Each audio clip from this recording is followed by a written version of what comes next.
আপনাকে তো এই সীমান্ত দিয়ে গুম করা হয়েছে। আপনি যদি সত্যিকারে গুম হয়ে থাকেন তাহলে তো আপনাকে সীমান্তটা প্রথমে নিরাপদ করতে হবে। আপনি আমাদেরকে সংবিধানের খ বিভিন্ন জিনিস বুঝান, সংবিধানে এই জিনিসটা বুঝেন না যে সীমান্ত সার্বভৌমত্ব রক্ষা করতে হবে। তাহলে আপনি হলো একজন ভুয়া জাতীয়তাবাদী, এবং বাংলাদেশে যারা জাতীয়তাবাদী রয়েছে সবগুলা ভুয়া জাতীয়তাবাদী। দেশপ্রেমিক কোন জাতীয়তাবাদী সীমান্ত হত্যা হবে, সীমান্তে শহীদ হবে, তারা বসে থাকতে পারে না। আর দ্বিতীয় যে বিষয়টা, আমরা হলো সীমান্ত জেলাগুলাতে সরকারের কাছে দাবি জানাচ্ছি স্কুল কলেজ ইউনিভার্সিটি স্থাপনের জন্য, মেডিকেল হসপিটাল এগুলা স্থাপনের জন্য, বাজার ঘাট স্থাপনের জন্য, যাতে এগুলা শহর এবং লোকায়ত হয়ে উঠে এবং সরকার থেকে ব্যবস্থার মধ্য দিয়ে এই মানুষগুলার জীবন জীবিকা নতুন পর্যায়ে আমরা নিয়ে আসতে পারি।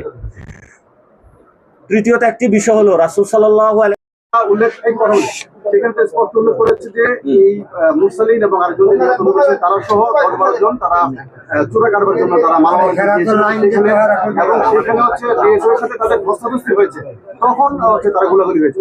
কি বলতেন এখানে? বিজিবি আমাদের সীমান্ত কি রক্ষা করতে পারতেছে? তারা হলো জনগণের উপরে দোষ চাপিয়ে দিচ্ছে। তারা নিজেদের দায়িত্ব অবহেলার কারণে তারা সঠিকভাবে দায়িত্ব পালন করতে পারছে না বলে আজকে হলো আমাদের সন্তানদের উপরে হলো দায় চাপিয়ে দিচ্ছে। বিজেপি যদি প্রেস রিলিজ দিয়ে থাকে, এগুলো হলো ভারতীয় বয়ান যে বাংলাদেশিরা চোর, বাংলাদেশিরা হলো গরু চুরি করে। কেন বাংলাদেশিরা গরু চুরি করতে যাব কেন? বাংলাদেশে কি গরুর উৎপাদন হয় না? গরুর ব্যবসা তো আপনারা করেন। এই যে এখন হাট বাজার বসতেছে, সব এমপি তো ব্যবসা নামছে। সেখানে হলো যে প্রেস রিলিজ গুলো দিচ্ছে, এগুলো হলো বাংলাদেশের মানুষের ব্যবহার করে বাংলাদেশের মানুষকে উল্টা ভাবমূর্তি। আপনি মানুষের পক্ষে দাঁড়াবেন, আপনি মানুষের ট্যাক্সের টাকা হলো আপনার বেতন হয়।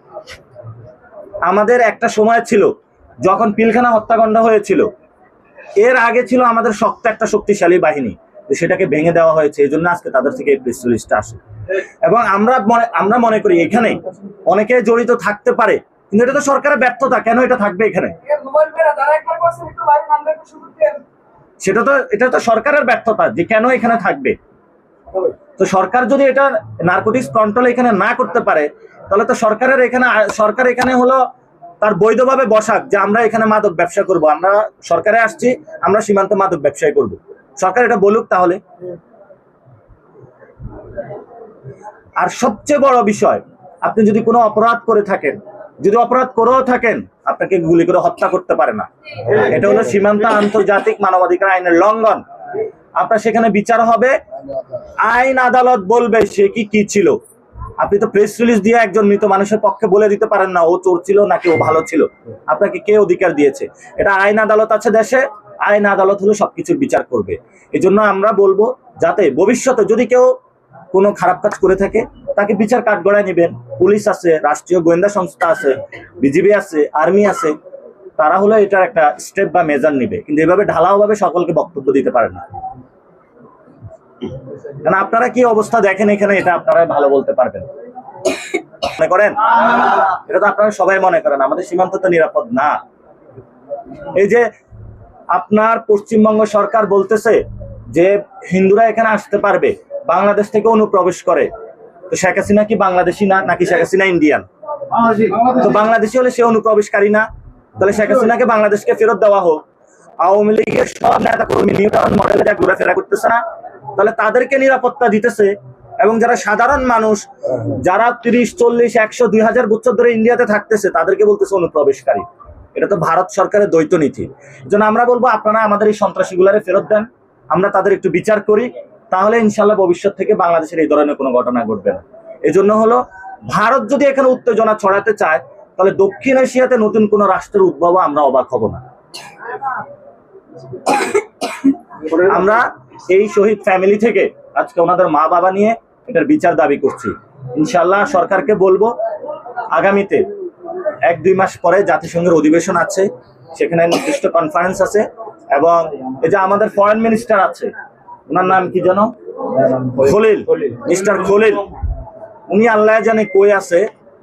তো উনিও ওনাকে হলো সবুজ চুড়ি পড়ানো দরকার, আর স্বরাষ্ট্রমন্ত্রী হলো সালাউদ্দিনকে হলো লাল চুড়ি পড়ানো দরকার। দুজনেরই কোনো স্টেটমেন্ট নাই, পররাষ্ট্র মন্ত্রণালয়ের কোনো প্রেস ব্রিফিং নাই। পররাষ্ট্র মন্ত্রণালয়ের বিষয় বলতেছে সালাউদ্দিন স্বরাষ্ট্র মন্ত্রণালয়, স্বরাষ্ট্র মন্ত্রণালয়ের বিষয় বলতেছে পররাষ্ট্র মন্ত্রণালয়, এটা নাকি আমাদের একটা স্টেট।